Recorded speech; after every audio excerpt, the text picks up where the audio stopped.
Muito bem, estamos de volta com o programa Em Pauta aqui pela sua TV Canção Nova. Hoje conversando de forma muito descontraída, mas assim muito séria, não é?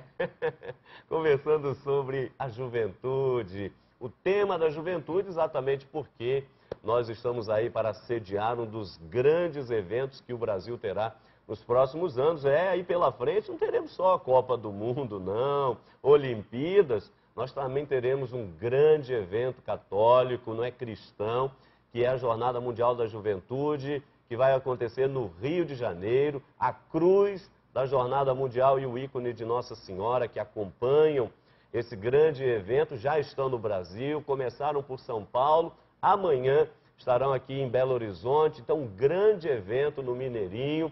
Você não pode deixar de participar, especialmente você aqui da região, não é? E você aqui da capital, porque, olha, tem coisa boa demais. Daqui a pouquinho o Padre Áureo vai estar falando para a gente. Aliás, estamos conversando aqui com o Padre Áureo, que é o coordenador do setor de juventude da Arquidiocese, e o nosso querido Frei Antônio Moser. Como a gente sempre faz aqui no programa, no início do nosso segundo bloco, a gente apresenta sempre uma literatura relacionada ao tema da noite. E é claro, hoje não poderia ser diferente, não é? O tema é juventude, então produtos que falam da juventude. E aqui um dos novos lançamentos da Canção Nova, da editora Canção Nova, a exemplo do que proclamava o nosso beato Papa João Paulo II, santos de calça jeans, está aí, não é? São os santos do terceiro milênio, são os jovens que estão inseridos como fermento na massa e que são chamados a dar um testemunho de Cristo vivo, ressuscitado.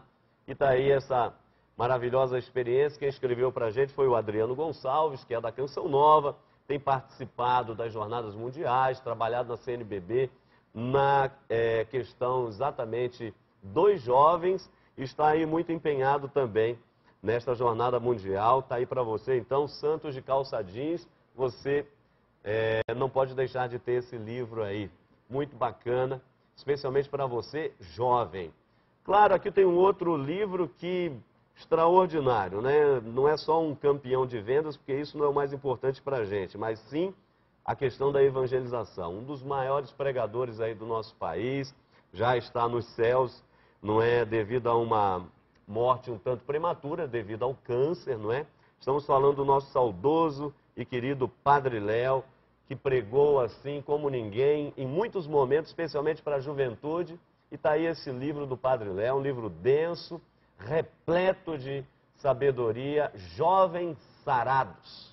Especialmente quando a nossa juventude hoje é afetada por tantas enfermidades, que a gente pode traduzir por drogas, prostituição, corrupção, bebedeiras, enfim, tantos vícios que vão tirando a beleza e a pureza da juventude. O Padre Léo vem com muita sabedoria ajudar os jovens a entender que são chamados a ser jovens sadios, jovens sarados e não enfermos, como infelizmente nós temos visto a realidade dura da nossa juventude no Brasil, e que a jornada vai ajudar a mudar e muito. E aqui um livro do nosso querido Padre Rufus Pereira, vem aí também, não é? Na Canção Nova, esteve conosco, melhor dizendo, Padre Rufus, quem é Jesus? Padre Rufus é um dos grandes exorcistas da igreja, ou seja, faz parte da Comissão Internacional de Exorcismo, junto ao Vaticano, viaja pelo mundo inteiro aí pregando,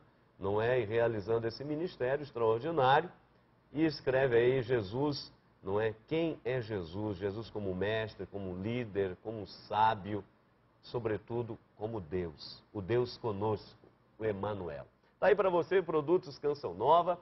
Se você não tem ainda, vale a pena tê-los em mãos. E é claro, a nossa Canção Nova, Casa Nova, Canção Nova e muito mais. Se você ainda não participou, participe, viu? Porque vale a pena você aí participar e ter, quem sabe, uma casa lá em Cachoeira Paulista, pertinho da Canção Nova. Se você não participou, vale a pena participar adquirindo o livro do mês, não é? E aí, então, preenchendo o seu cupom, colocando na urna e aguardando o sorteio, tá certo? Casa Nova, Canção Nova e muito mais. O nosso programa Em Pauta você pode revê-lo sempre pelos nossos endereços eletrônicos. E é muito fácil, especialmente aqui através do nosso blog.cancionova.com.br blog.cancionova.com.br você, logo após a exibição do programa, pode lá rever aquele tema que porventura você perdeu ou que chegou de repente na metade do programa. E se você chegou na metade do programa, estamos conversando sobre a juventude. Eu quero perguntar aqui ao Frei Antônio Moser, no começo desse segundo bloco, estamos falando da peregrinação, Frei, e já já o Padre Áureo vai falar para a gente da programação aqui de Belo Horizonte, mas estamos falando então da viagem, da peregrinação dos ícones da Jornada Mundial. Acho que é interessante dizer o que seja um ícone, né, Frei? Um ícone ele tem uma representatividade muito grande. Muito grande. Normalmente, aqui, quando nós falamos de ícone, por exemplo, ícone do cinema, ícone do mundo das artes, ícone do esporte, significa alguém que se destaca muito.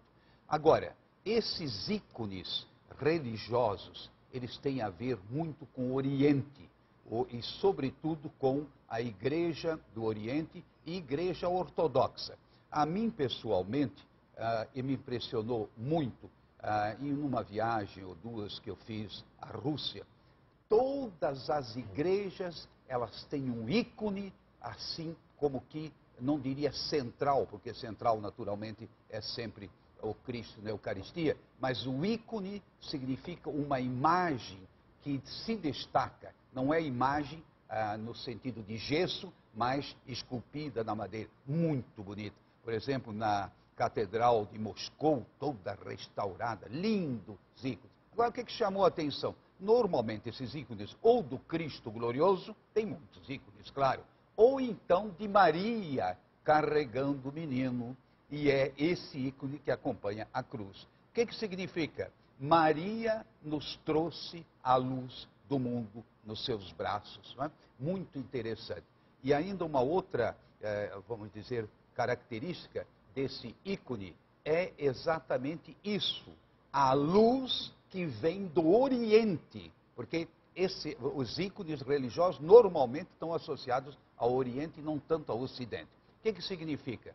Nós aqui no mundo ocidental cristão, nós somos contaminados por uma imagem negativa do Oriente. O que é o Oriente? É aquele mundo de fanáticos, de terroristas. Isso é... Não. Ex oriens lux. A luz veio do Oriente. Os reis vieram do Oriente. Jesus veio do Oriente. Eu acho que aqui é uma temática importantíssima para superar os preconceitos e fazer com que o mundo comece a se entender de uma outra forma.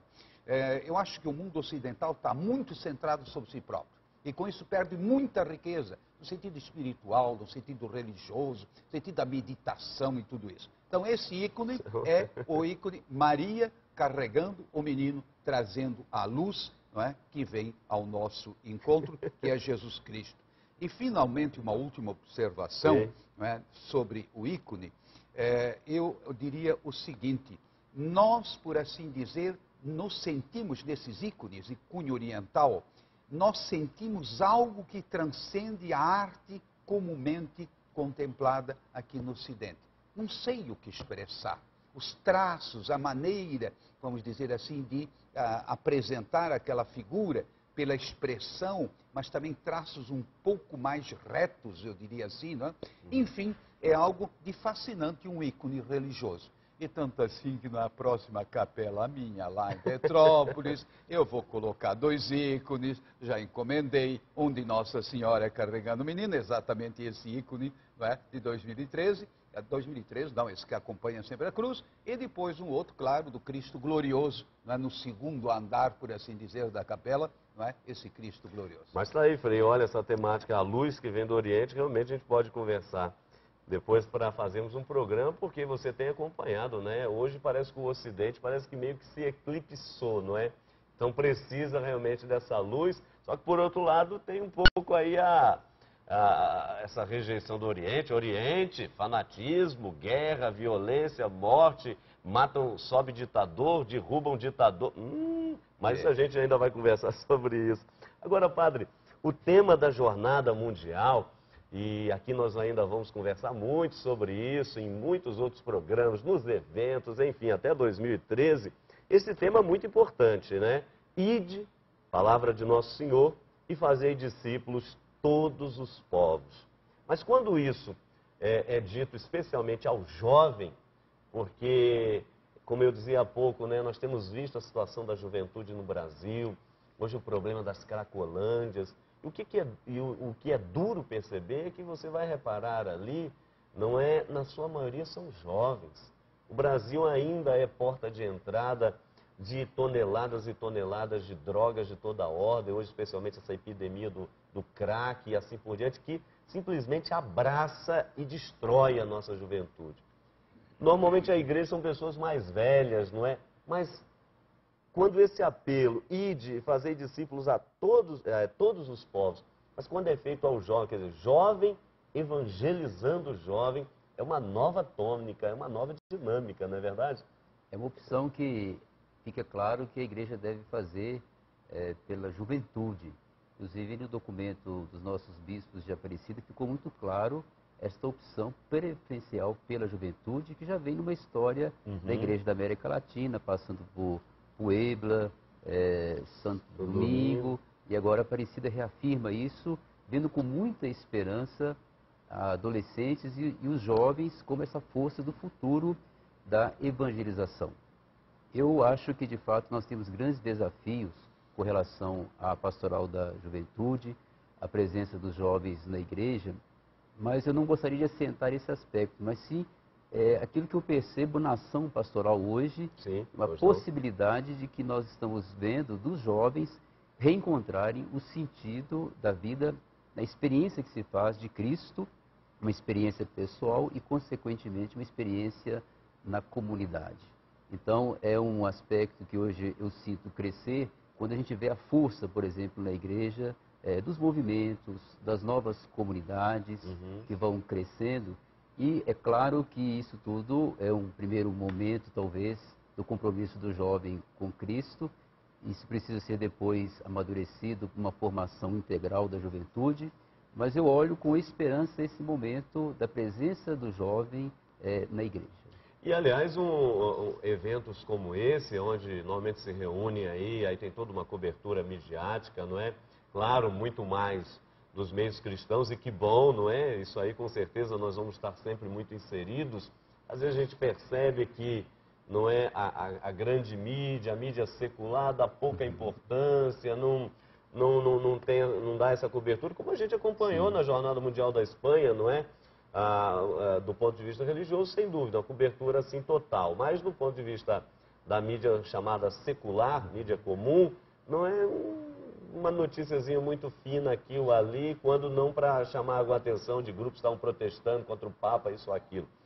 Mas esses eventos dessa magnitude, como o senhor dizia, a expectativa é que no Brasil a gente até supere a Jornada Mundial de Manila com uma expressão muito grande de jovens, se tratar de um evento mais do que nacional, é continental, mas isso também são tipo de realizações que precisam acontecer para justamente despertar, né? Porque dizem, o jovem é sempre muito disperso, o jovem não quer saber de Deus, de Jesus, de igreja, nada. Então um evento como esse ele tem também um fator de atração, não é isso? Exatamente, eu acho que isso é importante. E também nós vivemos hoje num mundo globalizado. Então, esse aspecto, como eu diria, até primeiro anúncio para que a juventude possa despertar para esse sentido da vida, inspirado, vamos dizer assim, dois jovens, que foi Nossa Senhora, que foi Jesus Cristo, que a partir do momento que aceitaram o projeto de Deus em suas vidas, portanto, contra a corrente que hoje o mundo prega, que uma vida pautada no horizonte da transcendência da fé aliena, estamos sentindo o contrário. Os jovens são interpelados a pensar a vida no compromisso de transformação aberta ao transcendente que é Deus. E a partir da inspiração desses dois grandes jovens que mudaram a história da humanidade, Jesus Cristo, Nossa Senhora, se abre aí para horizontes novos, para a construção da justiça, da paz em nossa sociedade. Então são eventos que despertam não só aqueles que estão já nas nossas comunidades, mas também aqueles que estão aí sedentos de um sentido da vida, sem encontrar um rumo para a sua história.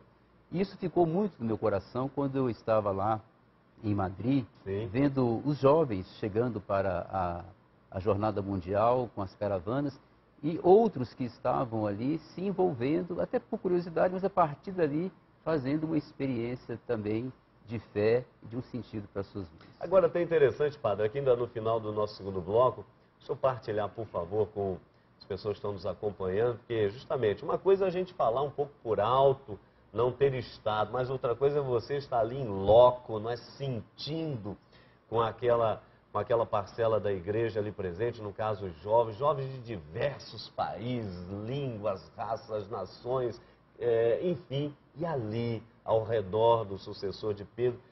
Qual foi o seu sentimento, a sua percepção ali no momento? Como o senhor falou, o senhor já disse que gestou uma certa esperança e coisa e tal, mas o que mais ali, o que eu diria assim, mais chamou a atenção do senhor, por exemplo, na Jornada Mundial lá na Espanha, estando em loco, com aquela multidão de jovens vindos de todos os continentes?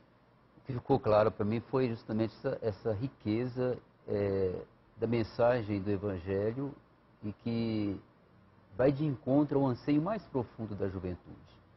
O Frei Antônio Moser disse uma coisa aqui muito interessante, que às vezes nós não conseguimos chegar até a juventude. Mas, de fato, quando a gente consegue e percebe que pode oferecer ao jovem essa experiência, é bonito demais perceber que muito pode se acontecer de novo a partir da presença do jovem que faz a experiência verdadeira de Deus na sua vida. E ali eu pude sentir isso, essa experiência forte, dando àqueles jovens um sentido desafiador para a vida, que é a estatura do Evangelho. E o jovem gosta do desafio, o jovem quer uma vida heróica e nenhuma vida melhor do que a de Cristo para oferecer à nossa juventude. Tá certo. Olha, nós estamos aqui conversando sobre essa maravilha que é a Jornada Mundial da Juventude, que o nosso Brasil vai sediar em 2013, mas já estamos em pleno clima, porque os símbolos da Jornada Mundial estão aí peregrinando pelo Brasil. Amanhã, aqui em Belo Horizonte, uma grande festa, como eu falei, já vamos estar falando de como vai acontecer essa festa aqui em Belo Horizonte, mas é algo que realmente contagia a todos, padres, bispos, os leigos, enfim. A Igreja do Brasil está em festa também e é preciso celebrar, não é? Com um momento maravilhoso quanto esse. Nós vamos para um rápido intervalo. Você não saia daí não, especialmente você aqui da região, para ficar sintonizado de como vai acontecer esse grande evento aqui na capital mineira. Então, rápido intervalo, já estaremos de volta.